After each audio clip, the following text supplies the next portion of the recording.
সকাল বন্ধুরা, শিপ্রা ব্লগে তোমাদের সবাইকে স্বাগত জানিয়ে শুরু করছি আজকের এই ব্লগটা। আশা করছি তোমরা সকলেই খুব ভালো আছো, আর তোমাদের ভালোবাসায় আশীর্বাদে তো আমি ভালোই আছি। তো এই যে সকালে কিন্তু উঠোন ঝাড় দেওয়া হয়ে গেছে, এপাশে ওপাশে দুপাশেই পুরোনো বাড়ি ও নতুন বাড়ি দুটোই উঠান ঝাড় দেওয়া হয়ে গেছে। কিন্তু এখন সামনেটা ঝাড় দিচ্ছি। দেখো ঘাসগুলোর উপরে যে ভুট্টা রাখা ছিল, তো ভুট্টাগুলো তো কালকে তুলে ফেলা হয়েছে। তো এই যে ভুট্টার গাছ পাতা এগুলো ছিল, আর বাচ্চা কাচ্চা থাকলে তো বাড়িতে একটু নোংরা করেই, আবর্জনা করেই, তো এগুলো একটু ঝাড় দিয়ে না রাখলে কিন্তু ভালো লাগে না, যেহেতু একদম ঘরের সামনেই। তো এই যে ঘাসগুলোর উপরে একটু ঝাড় দিয়ে নিচ্ছিলাম। উঠান ঝাড় দেওয়া আমার হয়ে গেছে, আর ঘাসগুলোর উপরে যা সুন্দর কুয়াশা পড়েছিল, খালি পায়ে ঝাড় দিতে কিন্তু বেশ ভালোই লাগছে আমার। আর ঘাসগুলো দেখো জায়গায় জায়গায় কীরকম কালার হয়ে আছে। ওই যে ভুট্টার তিরপালটা ছিল দুদিন ওখানটায়, এর জন্য ঘাসের কালারটাও কিন্তু পাল্টে গিয়েছে। আর এদিকে যে দাদা হাঁটতে গিয়েছিল, তো যে পাশের বাড়ির আরেকটা দাদার সাথে কি গল্প করতে করতে এসেছিল। তারপর আমি এই যে বাসি নাইটিটাও কেচে দিলাম কিন্তু। তো এখন কিন্তু সকাল 6টার মতো, 6:30টার মতো কিন্তু বেজে গেছে। তো এখনও কেউ উঠেনি। দাদা উঠেছে, আমি উঠেছি, আর আমার যা উঠেছে। তো মা ওঠেনি, বাচ্চা ওরাও কেউ উঠেনি। আর যা গরম দিয়েছে কি বলবো, প্রতিদিনই একই কথা বলতে হয়, গরম গরম। গরমে একদম অস্থির হয়ে গেলাম জানো। আর একদম আমি গরমে তো একদম কাবু হয়ে গেলাম। আমার আর মনে হচ্ছে আমি আর ব্লগ করতে পারবো না, দিনের ভিডিওগুলো তোমাদের সাথে শেয়ার করতে পারবো না। তো এই যে মোবাইল এতটা গরম হয়ে যাচ্ছে চালানোর পর, আর ঘরে থেকেই টিনের গরমে, টিনের তাপে মোবাইল গরম হয়ে যাচ্ছে। রান্নাঘরেও মোবাইল নিয়ে যেতে পারছি না, গরম হয়ে যাচ্ছে। তো জানি না তোমাদের সাথে ভিডিও কিভাবে শেয়ার করব। তো এতটাই গরম দিয়েছে কি বলবো, আর ভালো লাগছে না, একদম নাজেহাল হয়ে গেছে যেন অবস্থা আমার। তো দেখো আমার শরীর আজকে না দিচ্ছেই না, একদম গরমে কাজ করে কিন্তু শরীর আমার কাবু হয়নি, আমার গরমে শরীরটা আমার একদম কাবু হয়ে গিয়েছে। তো ওই যে বিছানা তুলতে চলে আসলাম, মেয়ে যে উঠে গেছে। তো আমার শরীর আজকে একদমই এনার্জি পাচ্ছি না, আমি কি যে করব আজকে, কিভাবে কাজকর্ম করব, ভালোই লাগছে না। তো যে বিছানাটা আস্তে আস্তে গুছিয়ে নিলাম।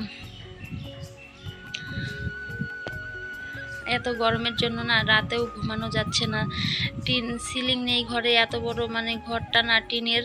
তো টিনের তাপটা সন্ধে হলে নিচের দিকে নেমে আসছে, ভালো লাগছে না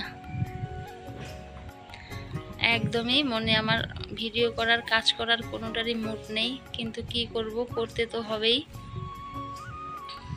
তোমরা দেখে আমার কাজ দেখে বুঝতেই পারছো কীরকম এনার্জি লস হয়ে গেছে আমার, একদম কাজকর্ম করতে ইচ্ছে করছে না আজকে। তা না হলে আমার সকাল সকাল কিন্তু ঘর মোছা হয়ে যায়, ঘর মুছে কিন্তু স্নান টান করে পুজো দিয়ে দিই, কিন্তু আজকে আর ভালো লাগছে না। তো ভাবছি আজকে স্নানটা একবারে দুপুরে রান্নাবান্না সেরে তারপরে করব, যেহেতু দুদিন থেকে দুবার করে স্নান করছি, শরীর খারাপ হয়ে যাবে তা না হলে আবার। আর এত গরম দিচ্ছে না, সত্যি কি বলবো, সহ্যই হচ্ছে না। আগে তো কিন্তু গরম দিত, এরকম অসহ্য গরম কিন্তু লাগতো না, এবার না কীরকম যেন গরমটা একদম অসহ্য, সহ্যই করা যাচ্ছে না। তো বৃষ্টি কবে হবে তার কোনো গ্যারান্টি নেই।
তো যে দেখো তারপর আমি চলে আসলাম কোথায়, তো ওই যে মাটি খুঁড়ছিলাম। তো মাটি খুঁড়ে কি বের করছিলাম, তোমরা হয়তো ভাবতে পারো যে আমি মাটি কেন খুঁড়ছিলাম আর মাটি খুঁড়ে কি বা বের করছিলাম। তো মাটি খুঁড়ে তেমন কিছু বের করছিলাম না, মাটি খুঁড়ে বের করছিলাম, মাটি বের করছিলাম, ভালো মাটি বের করছিলাম। আর এই ভালো মাটি কেন বের করছিলাম, এই যে বর্ষা আসছে না, বর্ষা আসলে তো এগুলো জল হয়ে যাবে, আর তখন তো ধান বুনে ফেলবে।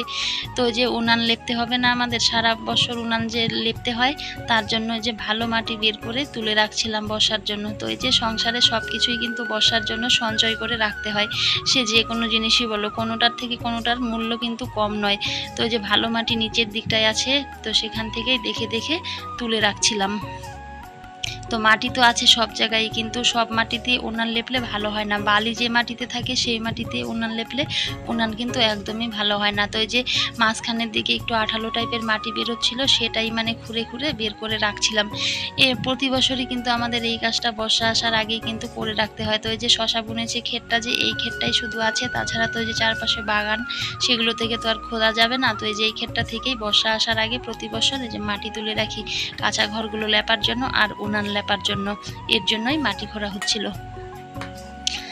তো এই ভিডিওটা না কিছুদিন আগের ছিল, যেটা আজকের না, তো আজকে সেটা জয়েন করে দিলাম। তো আজকে তো আমার বলছিলাম না, একদমই কাজের আমার এনার্জি ছিল না, তো ভিডিও ছোট হয়ে যাবে জন্য ওই ভিডিওটা একটু জুড়ে দিলাম। আর অনেক দিন হয়েছিল সেই ভিডিওটা করে রেখেছিলাম। তারপরে যে আজকে যে রান্না করতে চলে আসলাম। তো আজকে একটু দেরি করে রান্না করতে আসলাম, কারণ এই গরমে রাতে থাকবে না দুপুরের এই রান্নাগুলো যদি তাড়াতাড়ি করে রাখি। তো যে ডাল বসিয়ে দিয়েছি, তো আজকে বেশি কিছু রান্না করব না। তো মা বলেছিল যে গ্যাসের মধ্যে ভাত বসিয়ে দাও, তো বললাম থাক, গ্যাসে আর কি বসাবো, উনানেই বসিয়ে দিই। তো এই যে এদিকে উনানে ডাল বসিয়ে দিয়েছিলাম, ডাল বসিয়ে দিয়ে তারপরে আর একটা চচ্চড়ি মতো কেটে দিয়ে গেছে মা, সেই চচ্চড়িটা রান্না করব, আর মুগ ডাল রান্না করব ডাটা দিয়ে। আর ভাতটা তো প্রতিদিন লাস্টেই করি, তোমরা দেখতেই পারো। তো আজকে আবার স্নান করিনি, সে আবার স্নানও সারতে হবে, স্নানটা একটু দেরিতেই করব ভাবছি। রান্নাবান্না করে কিছুটা খড়িও কেটে নিয়ে আসবো, কারণ বিকেলের দিকে যাওয়া সহ্য গরম, সেই গরমে স্নান করে আর খড়ি কাটলে আবার সেই স্নান করতে হবে। তো ভাবছি আজকে স্নানের আগে কিছুটা খড়ি কেটে নিয়ে আসবো। তো যেমন ডাল প্রায় হয়ে এসেছে, ডালের মধ্যে এখন যে হলুদটা দিয়ে দিব। তো আজকে অল্প একটুই রান্না করলাম, কারণ পাশের বাড়িতে এক নিমন্ত্রণ আছে, তো ওখানটায় যাবে বাচ্চা, মা যাবে, বাচ্চা কাচ্চা ওরা যাবে, আমরা যাব না।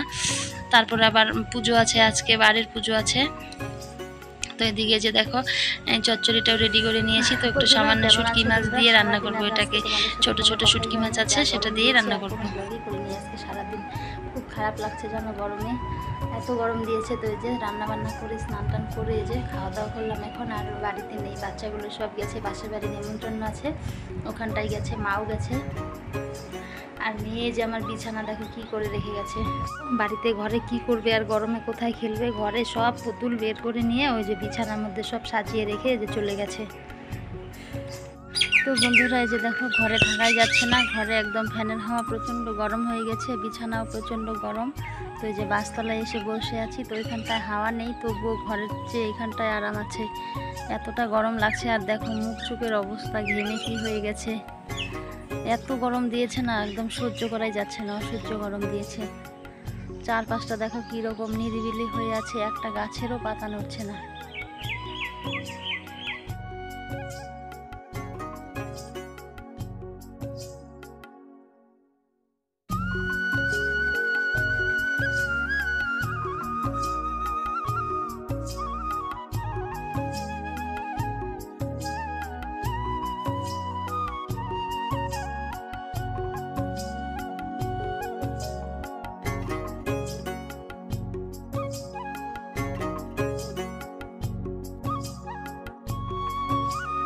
তারপর বন্ধুরা যে চলে আসলাম একদম রাতের বেলা। তো একদম বিছানা থেকে উঠতে ইচ্ছে করছিল না, এতটা আলসি লাগছিল শরীরে।